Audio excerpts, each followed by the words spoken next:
Сәлем қыздар, бүгін сіздермен өте дәмді баклажаннан рулет дайындаймыз. Алдымен баклажандарымызды видеодағыдай кесіп аламыз, жіңішке етіп.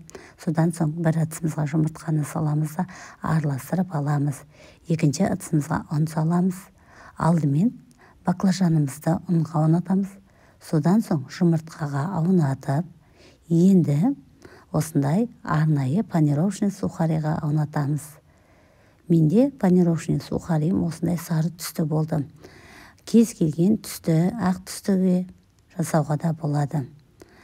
Оның ақ түсі, сары түсі әртүрлі түрлерінен дүкендерде сатылады.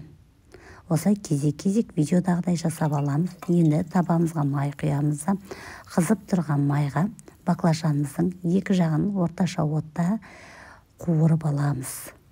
Баклажандарымыз дайын. Майонезімізге чеснок саламыз, араластырамыз. Енді баклажанымыздың бетіне майонезімізді жағамыз. Салатный листьямызды салып, помидор, огурцы салып, үстіне құттай тұз сеуіп жібереміз де, осылай видеодағыдай ораймыз кезек-кезек. Осымен баклажановый рулетіміз дайын. Өте дәмді, дастарханның сәні болады. Ас болсын.